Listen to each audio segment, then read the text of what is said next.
आपकी एक भविष्यवाणी बहुत वायरल हो रही है और मैं जब भी देखती हूँ सामने आ जाती है। आप ममता बनर्जी को लेकर, खासकर अभिषेक बनर्जी को लेकर के आप बोल रहे हैं कि बड़ा संकट आने वाला है। जी। ये कैसे कैलकुलेट हुआ?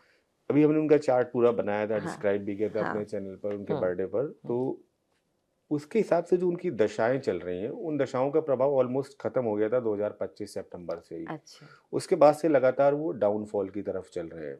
हुँ, और उस डाउनफॉल में एक मेजर शिफ्ट आएगा हुँ, इसी साल अक्टूबर-नवंबर में, और हुँ, वो जो लगभग 29-30 तक का जो समय रहेगा, ये अभिषेक बनर्जी के लिए राजनीतिक हाशिए पर ले जाएगा। जेल या ईडी या कोई भी देखिए चीज़ें हैं, जो कर्म है वो वापस आ रहे हैं, जो हुँ, आपने परेशान किया है लोगों को, तो बड़े स्कैंडल्स उनके भी निकल कर सामने आएँगे और जल्दी वो राहत पाते हुए नहीं दिखाएँगे। राजनीतिक करियर देखिए, ममता बनर्जी को तो मैंने बहुत पहले ही बोल दिया था, अंतर टीएमसी भी ऑलमोस्ट एंड की ओर है। हुँ, अभिषेक बनर्जी जो लास्ट बचे हुए हैं, जिनके हुँ, सिपह-सालार, ये भी पूरी तरीके से खत्म हो जाएँगे। अगले 3-4 साल राजनीतिक रूप से अपने खराब समय पर जाएँगे, स्वास्थ्य और राजनीतिक, और इनको बंधन, जेल योग दोनों, जेल जाएँगे तो लंबे समय तक रहेंगे। हुँ। ऐसा नहीं होगा कि गए और 2 महीने में निकल आए, ये हाँ। 2-3 साल के लिए जेल जाएँगे। हुँ, इनका निकलना मुश्किल होगा। तो राजनैतिक रूप से इनका जो भविष्य है, अक्टूबर के बाद काफ़ी और खराब होने वाला है। हुँ। आपने 2-3 भविष्यवाणियाँ की अखिलेश यादव को लेकर जी। और बड़े नेता हैं और शासन किया है, कई पीढ़ी शासन करके गई है। आपने कहा कि अखिलेश यादव की मुश्किलें बढ़ेंगी। समाजवादी पार्टी का जो फाउंडेशन चार्ट है, हाँ जी। जिसको हमने रीड किया था, उस फाउंडेशन चार्ट में अब जो शिफ्टिंग होती है कि दशा क्या होती है, भाग्य नहीं होता, दशा ही दिशा बनाती है। हाँ। जिस जो दशा एक्टिवेट होगी, वो हाउस एक्टिवेट होंगे, वैसे प्रारब्ध एक्टिवेट हो हुँ, जाएँगे। हाँ। और जो दशाओं का प्रभाव होगा, पार्टी में भगदड़ मचेगी, पार्टी में दो फाड़ होगी, पार्टी में परिवारवाद हो, चाहे कुछ भी हो। यहाँ आपको दिखती है हाँ, संभावना? इसी साल अक्टूबर-नवंबर के बाद से पार्टी चुनाव से पहले, ठीक 2027 के चुनाव से पहले, जो उत्तर प्रदेश में होने हैं विधानसभा चुनाव, पार्टी में एक बड़ी टूट-फूट होगी, पार्टी अलग तरीके से लड़ेगी, बड़े नेताओं का शिफ्ट होना। तो अखिलेश की मुश्किलें तो देखिए बढ़ने वाली हैं चुनाव में। हुँ। फिलहाल सत्ता में तो नहीं आ रहे हैं अखिलेश, ये तो कन्फर्म है। 2027? नहीं, बिल्कुल नहीं आ रहा है, सत्ता में बिल्कुल नहीं आ रहे हैं, यहाँ पर बीजेपी ही आएगी।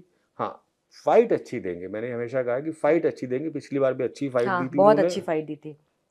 इस बार भी अच्छी फाइट देंगे, लेकिन सत्ता की जो दूरी है अभी वो बरकरार रहेगी। क्योंकि ज़मीन पे उतर कर तो वो भी गहरा काम करते हैं। गहरा काम करते हैं, हाँ, लेकिन अभी कुछ हाँ। समय हुँ, नहीं आया है जो उनके प्रारब्ध को इस तरफ ले जाए। हुँ, हाँ, विपक्ष में जितने लोग अभी इस समय चल रहे हैं, हुँ, उनमें अगर हम कंपेयर करें तो अखिलेश यादव काफ़ी अच्छा प्रदर्शन कर रहे हैं और काफ़ी मजबूत चार्ट है। हुँ। मजबूत नहीं होता तो मुख्यमंत्री कैसे बनते? पूरा कार्यकाल हाँ, किया सत्य। मुख्यमंत्री बन के। हाँ। 2024 में भारतीय जनता पार्टी को बहुत टफ फाइट दी, हुँ, 38 सीटें लेके आए। हुँ, 22 में भी बहुत टफ फाइट दी थी। हुँ, अभी 27 में भी बहुत टफ फाइट देंगे, और भविष्य में करियर उनका अच्छा है हुँ, फिलहाल भी, लेकिन 2027 में वो राजनीतिक रूप से अभी दूर रहने वाले हैं। हुँ।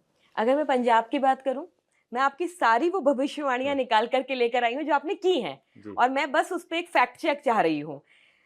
बहुत प्रचार चल रहा है, मैं जहाँ भी टीवी देखती हूँ मुझे भगवंत मान नज़र आ रहे होते हैं। तो क्या लगता है पंजाब में? बिल्कुल उसी तरीके से मैं बोलूँगा, जब ये एक प्रश्न मुझसे पूछा गया था दिसंबर हुँ, 2024 में, क्या हुँ, लगता है बंगाल में ममता बनर्जी? हुँ, तो बिल्कुल ठीक वही जवाब है, भगवंत मान रिपीट नहीं होंगे। आम आदमी पार्टी हुँ, वहाँ पंजाब में अपना जो अगला कार्यकाल पूरा हुँ, नहीं कर पाएगी। अब हुँ। वहाँ पर कोई भी अलायंस बने, कोई गठजोड़ बने, कुछ ग्रुप ए भी बने, हंग पार्लियामेंट बने, बट हुँ। भगवंत मान पंजाब के अगले मुख्यमंत्री नहीं बन रहे हैं। आम आदमी पार्टी आएगी? नहीं, आम आदमी पार्टी सत्ता में नहीं आएगी। हुँ, उनको शायद जो सीटें चाहिए, बहुमत से सीटें बहुत कम मिलेंगी, लगभग दिल्ली वाला हाल होगा उनका दोबारा से। हुँ। अब आपने दिल्ली की बात कर दी तो मैं केजरीवाल को नहीं छोड़ सकती। जी। तो आपको केजरीवाल का चार्ट देखकर क्या लगा? क्योंकि आपने उनके बारे में बहुत भविष्यवाणी की थी जब ये तय हो गया था कि वो बड़े अच्छे से दिल्ली में आएँगे और आपने कहा था कि दूर-दूर तक नहीं। दूर-दूर तक नहीं, तो अभी भी हुँ, दूर-दूर तक नहीं। देखिए, जब तक हुँ। उनकी बृहस्पति की महादशा रही, उन्होंने बड़ा आनंद लिया जीवन का। सिंह लगन की कुंडली है उनकी। अच्छा। हुँ, और अभी शनि की महादशा, चंद्रमा और शनि नीच के होके नवम में बैठे हुए हैं, षष्ठेश होके हुँ। 12वें लॉर्ड के साथ बैठे हैं, तो जैसे ही एक्टिवेट हुआ जेल चले गए, 12वां हाँ, भाव जेल का। हाँ। तो अभी शनि में जो शनि का प्रभाव है उनको प्रभावित कर रहा कहते हैं है। ना जिन्होंने स्पर्श भी किया वो भी जेल चले गए। तो इस समय जो मैं कहूँ, वो आपने स्पर्श वाली बात कही, तो लगभग अभी भस्मासुर की स्थिति में है। हाँ, हाँ, वो जहाँ च आपने पंजाब वाला मामला पूछा है, तो हाँ जी। पंजाब में इन्हीं की वजह से पार्टी हारेगी, और अगर ये थोड़ा-सा दूर हो जाते तो मे बी अच्छा प्रदर्शन करें, बट ऐसा होगा नहीं। हुँ, तो अभी अरविंद केजरीवाल का कम से कम 2029 तक कठिन समय है, और जब इसमें थोड़ी सी अंतर्दशाएं बदलेंगी तब शनि में जब बुध आएगा तो ये थोड़ा सा ठीक करना शुरू करेंगे। बट अभी स्थितियां इनके लिए भी नाजुक हैं और दोबारा से चीज़ें हाईलाइट हो सकती हैं, कोई जेल यात्रा बन सकती है, फिर से कोई स्कैंडल बाहर आ सकता है इनका। राजनीतिक रूप से अभी थोड़ा सा इनको दिक्कत और परेशानी का समय रहने वाला है।